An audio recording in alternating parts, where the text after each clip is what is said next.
Today's event brings together key members of the public and private sector, along with leading members of our community from across the Liverpool City region.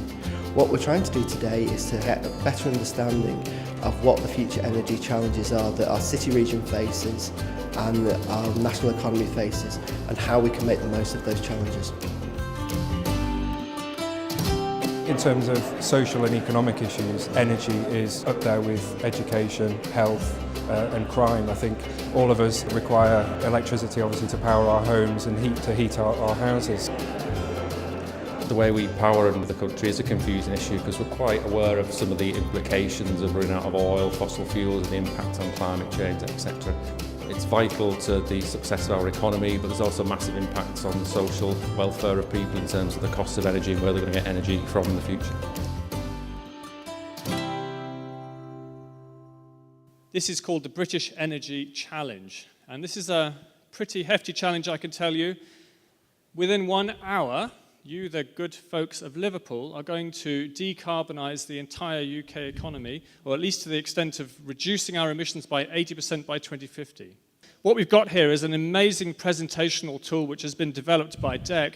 So what we have to do is to make a pathway, all of us today, which adds up. And the calculator does this for us. What we're seeing here is a live website. It's got 3 main charts up here, which I'll just briefly talk you through. On the left hand is a chart showing the UK energy demand across time, starting with today, going out towards 2050. On the vertical axis is the units, which is terawatt hours per year. In the middle is where do we get our energy from? Same unit, same scale. We can see that this bulky bit at the bottom, natural gas. We're mainly a gas economy in the UK. And the right-hand chart shows our greenhouse gas emissions, which is the other element that DEC cares about. DEC cares a lot about keeping the lights on, and it cares a lot about protecting the planet and tackling climate change. So what the calculator does is it gives you a bunch of choices. Running down in the middle column are the things that might be obvious about energy supply, the left-hand column about energy demand. There are hundreds of thousands of ways we can tackle climate change. So no one choice here is critical to tackling climate change. So what we're looking for is to understand what people actually want to happen. But bearing in mind that all of these individually are optional, but collectively we have to make some tricky trade-offs. Now, I'm a married man, so I have quite a warm home. Warmer than I did have when I was a bachelor. And I don't mean to be sexist, but the more people you have in the house, the higher the temperature tends to go to make everyone comfortable. We've got quite a unique selling point in Merseyside. We've got quite a lot of fuel poverty. And some of the issues for that is due to the ageing population who need the higher temperatures. I want to go on to supply.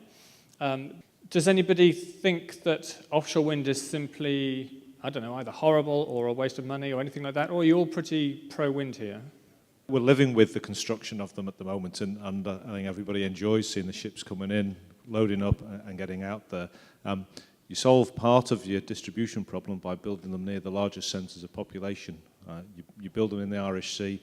You've got Liverpool, Manchester, Birmingham within an hour or so of the port of Liverpool. Why is the black line not going anywhere near our 80% reduction target? So the key thing here is that we're still using gas and oil mainly for these heating systems and the transport over there.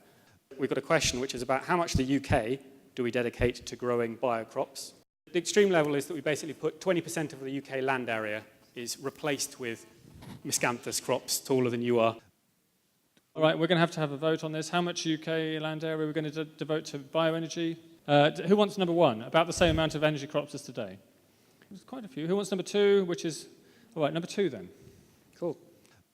Look, we're getting to the end of our time here. What are we going to do, Tom? But we're still, in this world, not tackling climate change. So one of the key decisions we need to make, though, is about electrifying transport or electrifying heating or industry. I think electrification and combined heat and power, because again, it depends on locality and resource. We do have a lot of industry in the Liverpool City region that we can capitalise on. How come we've just hit the target? What did you just do? I was turning... So electrified both sorts of... I just electrified both sorts of heating, so both our commercial properties and our homes. Ladies and gentlemen, we've just decarbonised the UK. Well done. Give yourselves a round of applause.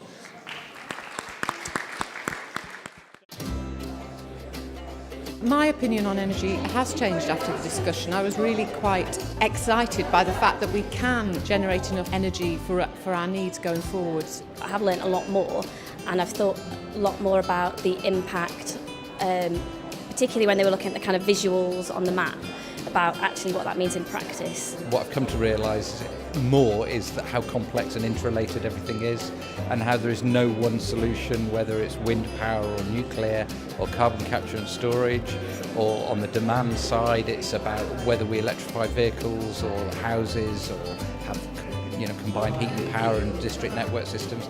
There is no one solution, and that it's a whole mix of solutions that are actually going to transform the UK economy into a low carbon economy.